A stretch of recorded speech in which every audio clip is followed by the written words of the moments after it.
In the last couple of videos, we examined Feyerabend's attack on the notion of scientific method.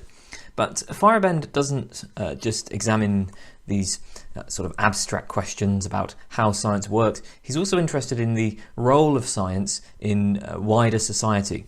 He argues that the anarchistic nature of science has some quite significant political consequences, which is explored in his book Science in a Free Society, which is a very bizarre book in many ways, and probably his most controversial. I mentioned in the last video that Feyerabend was once called the worst enemy of science, and today you're going to find out why that is. So broadly speaking, Feyerabend says that when science first emerged, it was a radically new tradition, and it challenged the control and tyranny of Christianity and the church. During the Middle Ages, society was structured entirely around the church. All philosophy, all art, politics, medical care, people's daily lives, like their sexual activity, all of this was structured around religion. The church provided a single unified worldview and controlled all the centres of power. All other worldviews were suppressed, often violently. In this context, science was a liberating force. It conflicted with the established order and ultimately helped to loosen the grip of Christianity. But Feyerabend thinks that more recently the situation has reversed. Just because science was once a liberating force doesn't entail that it will remain that way forever. In modern society, science has become a monster, just as tyrannical as the church once was. Science wields enormous power.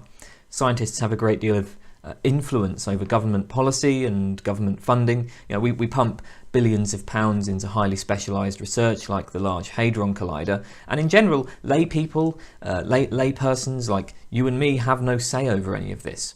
We're all expected to live in accordance with science.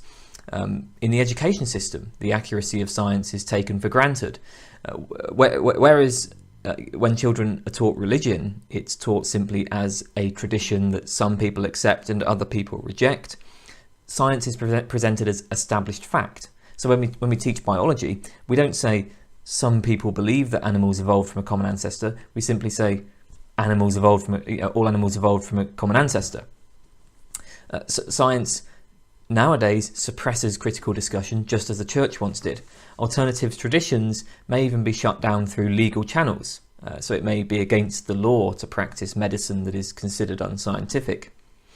Unsurprisingly, given all of this, people accept science in a fairly uncritical way. Recall Mill's argument that when critical discussion is suppressed, the accepted opinion will become a mere prejudice, held without rational grounds. Feyerabend thinks that we can see this in the way that some people will just accept the pronouncements of experts without a second thought. So he thinks that science as it's practiced today has become a threat to democracy. Now, presumably nobody will deny that science has an enormous amount of power in our society. But the common response to this is, well, this is because science is obviously superior to all other worldviews. The reason why we don't take creationism or voodoo or faith healing seriously is because it's been shown that they're wrong. These are views which try to understand how the world works and they fail, whereas science has succeeded at this, and that's why we grant science this kind of power. So Feyerabend says, well, there are sort of three assumptions being made here. First assumption is that science is superior to other traditions. Science is better than other traditions. The second assumption is that science can't be improved by interaction with other traditions. I mean, obviously, if you need other traditions in order to have scientific progress, then even if science is the best, you're still going to need to allow other traditions to flourish. And the final assumption being made is that because of these two facts, science should be accepted and made the basis for society. Right? Because science is so good, it should wield the power. So regarding these first 2 points, Feyerabend argues that these are false even from the point of view of science. Right? There's no scientific or rational way to establish the superiority of science in these respects. So what exactly is supposed to be so great about science? Well, the usual answer to this appeals to the methods of science. For example, we say that astrology is worse because astrology has been falsified. Right? That's a common sort of thing that scientists might say. The assumption here is that science is to be preferred because it has come upon a superior method and it abides by this method. So scientists try to falsify theories and then they reject the falsified ones. Yes, science may have its faults, but it also has a method for correcting these faults. Well, you can already see why Feyerabend is going to object to this. He says science doesn't have any method. It has no universal method. If you were to apply your favoured method consistently, you'd rule out almost all of science as well as astrology. And it's also worth pointing out that even if there was a universal method, in this context it's not really clear that it's legitimate to judge other traditions by that method, because part of what we're asking here is we're asking whether such a method, if there is a scientific method, whether it is so good, right? Whether these scientific methods are the best are part of what's in question. So for a couple of reasons then, the appeal to method Feyerabend thinks isn't going to work. Another answer is that science has achieved far more impressive results than other traditions. Science has given us enormous knowledge of the world and unparalleled technological abilities. Thanks largely to the sciences, we've seen a significant increase in life expectancy. We've put a man on the moon. We're able to deliver clean water and good food to entire countries. We have the internet and computers, which allows you to watch this video. So obviously Feyerabend doesn't deny that science has provided enormous benefits, but he makes 3 points here. First question to raise here is, well, how do we judge what counts as good results? I mean, it's no surprise that a scientific society would judge the results of science to be best, but this doesn't really tell us much. Feyerabend points out that defenders of the Catholic Church, for example, would say that the Catholic Church got far greater results because they saved thousands of souls, whereas the moral decay of a materialistic, scientistic society has led to a confused and lost population. Members of a tribal society who worship tree spirits would see the main contribution of scientific society to be massive ecological destruction, and so on. We might also consider that spending billions of dollars and using thousands of our best minds to put a single man on a barren rock, the moon, will hardly be impressive to a shaman or a mystic who believe that they can contact God in a single ritual, and so on. So, Feyerabend will say that, science has these great results, but that's largely because you're judging this from the point of view of a scientific society. From other points of view, the results don't look so good. A second problem with appealing to results is that the deck is stacked in favour of science. Other traditions have been neutered. Science has become so powerful that other traditions are either eliminated or altered so that they no longer conflict with science. Consider religions that make lots of changes to accommodate science rather than to conflict with it. We have institutional measures today that favour science and so block any possibility of serious rivals emerging. So it's no surprise that science alone has triumphed in the Western world.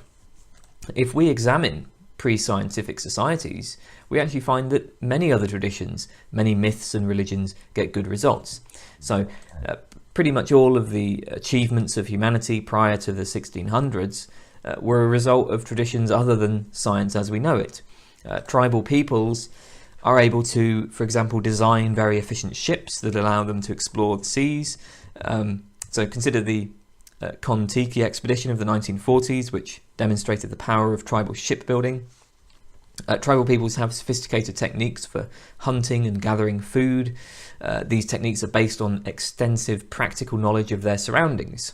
They have a great deal of understanding of the plants and animals, and which ones are good to eat and how to use them, how to employ them for medicinal purposes. This so-called traditional ecological knowledge is now used in environmental management to help fight against environmental threats. So when we want to help deal with threats to a particular part of the rainforest, you may engage with the tribal peoples who have this extensive practical knowledge there of that environment.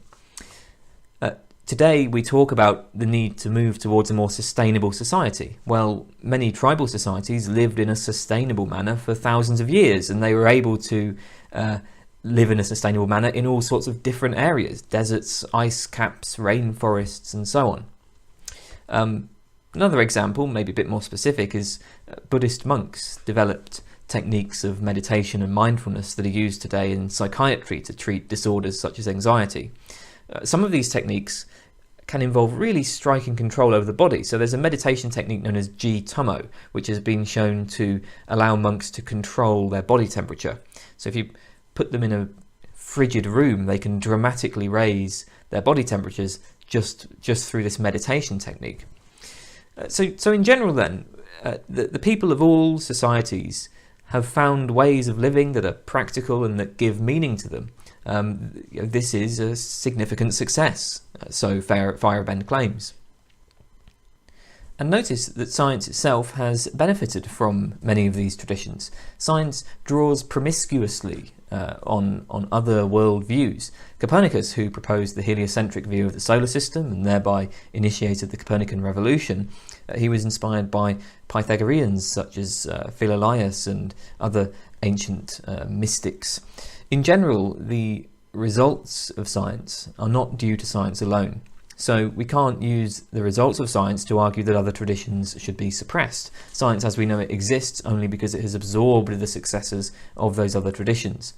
And we may expect that further interaction will provide more benefits. That's really the point of Feyerabend's argument that any idea, no matter how ancient or absurd, may improve our knowledge. By engaging with seemingly absurd ideas, by encouraging them to grow, science itself will be stronger. Feyerabend's third point is that the results of science may not be as great as is often assumed, even from the point of view of a scientific society. For one thing, science doesn't have some fixed set of results. So often scientific conclusions are completely contradictory.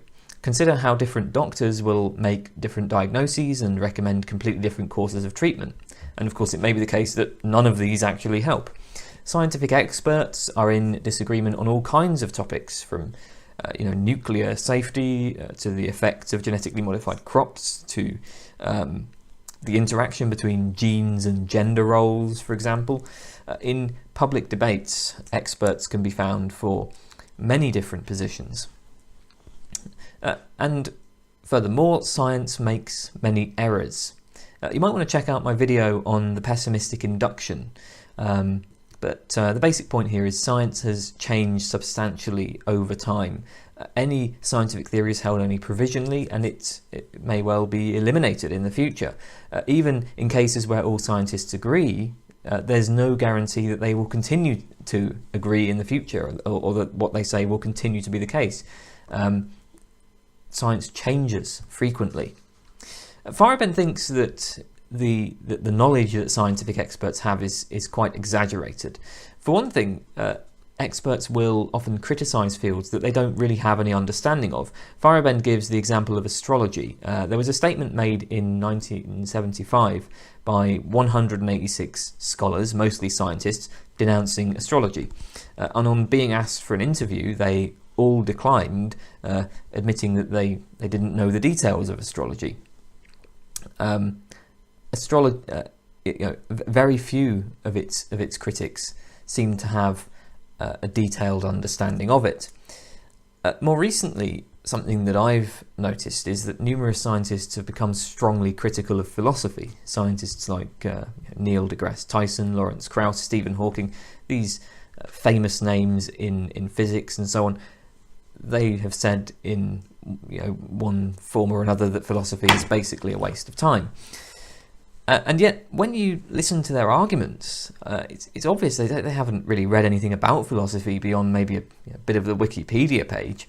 So I can sort of see Feyerabend's concern here that scientific experts they can be somewhat arrogant. They can overstate their knowledge. They can often make comments about things that are really beyond their competence. Indeed, Feyerabend points out that sometimes experts don't even know their own fields, or at least they ignore important events in their own fields. In the video on objections to falsificationism, I noted how in the 1920s, Dayton Miller, using a far more sensitive version of the Michelson-Morley experiment, obtained results that contradicted Einstein's relativity theory. His work was largely ignored until 1955, and at that point it was decisively refuted by Robert Shankland and colleagues. But in those 2 decades and a half before then, it was mostly just ignored. A similar example cited by Feyerabend concerns interpretations of quantum mechanics. So there was a class of theories known as hidden variables theories, and in 1932 the physicist John von Neumann presented a proof that hidden variables were impossible, and this was widely accepted as refuting the hidden variables theories. Now, in fact, von Neumann's proof contained an obvious error, which was pointed out pretty much straight away by Grete Hermann. But this was just ignored. It was ignored until about the 1960s, and the von Neumann proof continued to be cited against hidden variables theories until the 1960s, when John Bell independently discovered the same problem that Grete Hermann had pointed out. So for over 30 years, the von Neumann proof was cited as a decisive proof against hidden variables theories, but nobody bothered to analyse it critically. So, Feyerabend concludes that science isn't superior to other traditions, and even if it was, it may be possible to improve it by interaction with those other traditions. But even if you disagree with his arguments here, he has a final argument. Recall the 3 assumptions that I detailed earlier, particularly the final assumption that because of science's superior status, it should be made the basis for society. Feyerabend rejects this, and this is a sort of fundamentally democratic argument. Even assuming that science is much more successful, and that science doesn't need other traditions, in a free society, Feyerabend says, people would have the right to structure their lives as they see fit, provided obviously that they don't interfere with others, they don't harm others. We must allow other traditions to flourish, even if we would get worse results this way. Democracy is to be preferred even if its success rate is lower. So similarly, we might agree to abide by certain conventions in war, even though we know that this will reduce our chances of victory. We might agree not to use certain kinds of weapons in a war, even though we know that this is going to increase our chances of losing. In the same way, we should allow other traditions to flourish, even if this would make society, even if this would be less successful, because democracy and the right of other people to structure their lives as they want is more important. Ultimately, Feyerabend says, every individual is the best judge of his own way of living. It's not up to experts to tell us how to live. We have to make our own mistakes.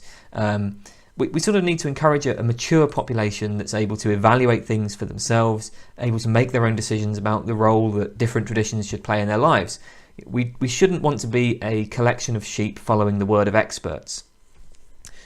So, Feyerabend concludes that science does not deserve the privileged place that it occupies in modern society.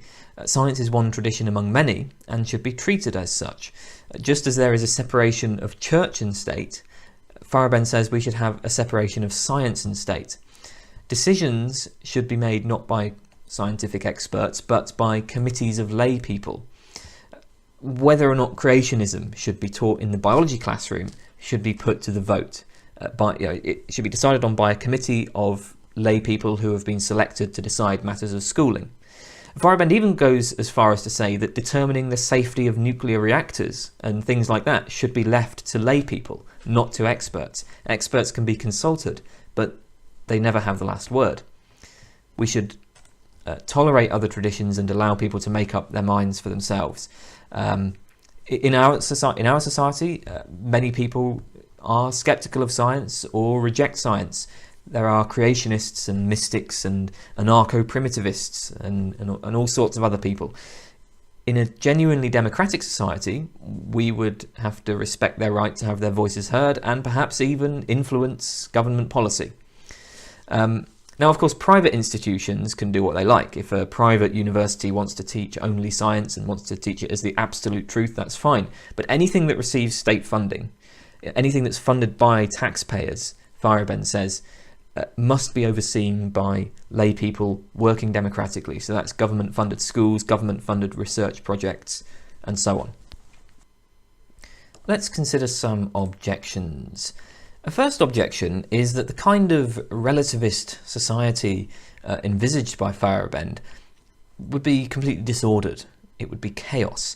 We can't help but give one particular tradition the reins of power simply because different traditions don't fit together coherently. It would just be total disorder to allow this flourishing of many other traditions that Feyerabend promotes.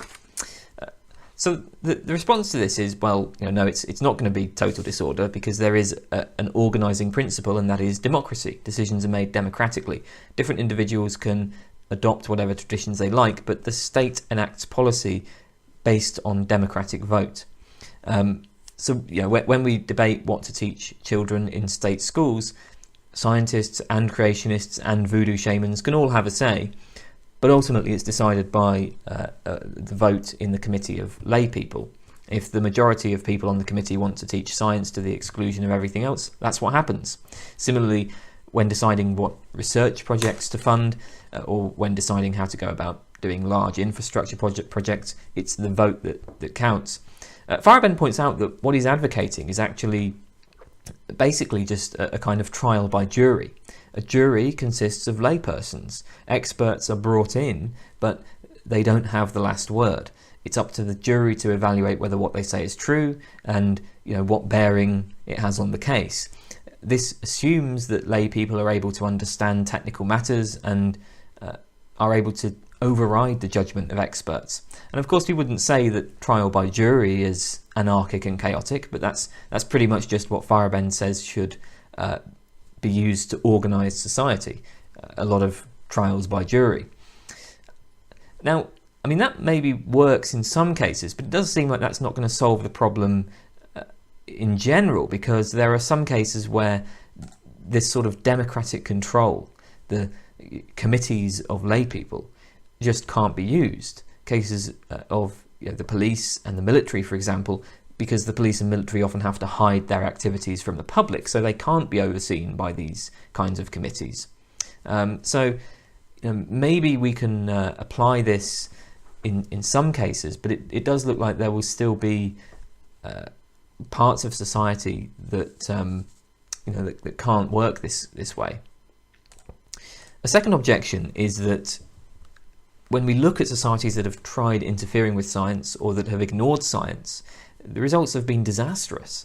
So consider Lysenkoism in the Soviet Union, which stalled Soviet agriculture for decades, or HIV denialism in Africa.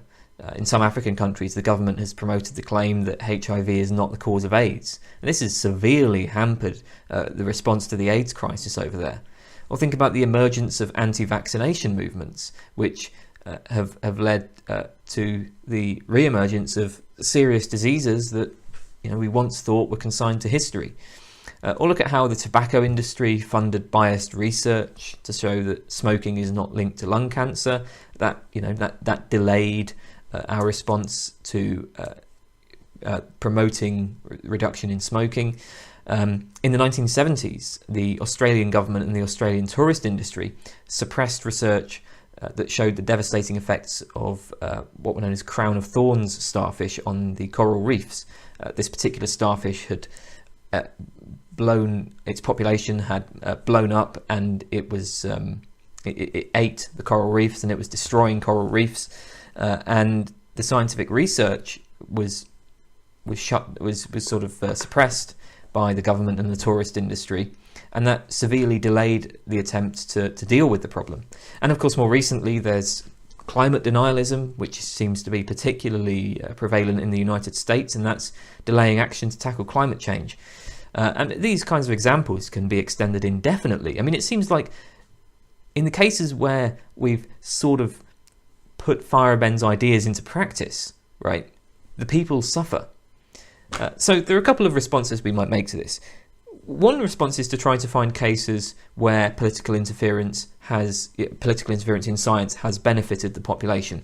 Feyerabend argued that this happened in China in the 1950s, when the Chinese government promoted alternative medicine. They tried to bring in traditional Chinese medicine, and Feyerabend said that this improved medical practices there. Now, I don't know anything about this case, but I do know that alternative medicine is extremely controversial. So, I'm not sure about this argument. You might want to look this up. Feyerabend really seemed to like alternative medicine to a degree that I think was just not justified. Towards the end of his life, he went to faith healers and stuff like that, and I think he was just completely mistaken on that point. It's quite easy to show that sort of stuff is complete nonsense. So, as I say, I'm fairly skeptical of that argument, but I don't really know much about the details there. A second response we might make is that, well, there are cases where science itself has had bad consequences. So think of the eugenics movement, for example. Today, of course, we see eugenics as a kind of pseudoscience, but a century ago it was very highly regarded, and it had some pretty terrible consequences. There were programs of forced sterilization of Native Americans. Another example are destructive techniques that were used in psychiatry, like lobotomy and electroshock treatment, or the classification of homosexuality as a mental disorder. These abuses were supported scientifically. So, okay, there are cases where non-scientific traditions have had bad consequences. There are cases where political interference has had bad consequences, but there are also cases where science has had bad consequences. Right, a third objection is we might question whether Feyerabend's political argument is actually compatible with his more general philosophy of science. On the one hand, we saw that Feyerabend argues that there is no scientific method, and he argues this on the ground that any such method would kind of obstruct science. It would prevent the progress of science. Science is this remarkably successful activity, and this is because of the brilliant geniuses who flouted all the rules. Now, of course, this argument assumes that science is, in fact, very successful, that science is superior to other enterprises. So that's the kind of argument that Feyerabend seems to be making in Against Method. But then, in the next sort of breath, Feyerabend uses the absence of scientific method to argue that we have no grounds for assuming that science is so successful. It's a little bit odd. So my point here is that the argument against method assumes that certain cases in the history of science have made significant progress. The Copernican revolution made huge progress. It was a huge success. So the fact that scientists like Galileo broke the rules, well, that shows that science doesn't need those rules. If we say that the Copernican revolution wasn't a success, then of course it makes no difference whether the people involved in the Copernican revolution abided by the proposed rules. I mean, if science isn't successful, then we can just say, well, the reason why it's not successful is because they keep breaking the rules. It'll become successful when they start abiding by the rules of falsificationism, or abiding by the rules of inductivism, or whatever. So there's maybe a bit of a worry that there might be an incompatibility between Feyerabend's general philosophy of science and his political arguments.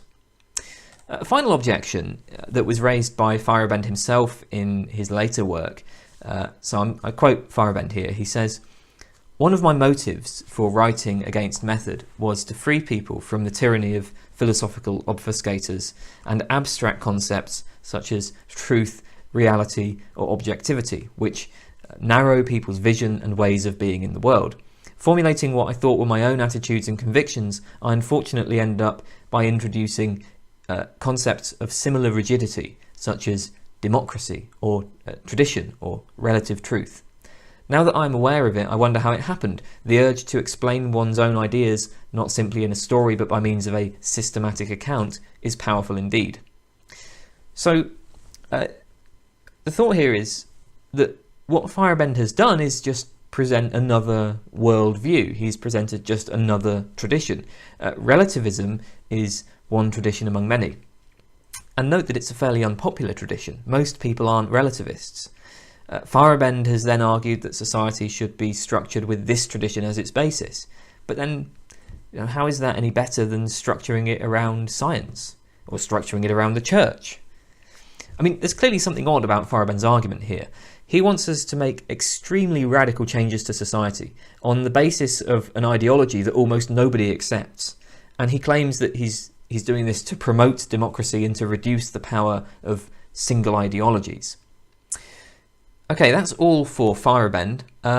Now, what we've covered up to now, I think, is basically the standard introduction to philosophy of science. We've seen inductivism and the problems of induction. We've looked at Popper's falsificationism, Kuhn and incommensurability, then Lakatos, and finally Feyerabend. That pretty much covers the kind of general introductory material. I do hope to continue the series. I'm going to look at some more recent developments. I'm not too sure when I'll get around to that. But that's all for now. Thanks for watching. Goodbye.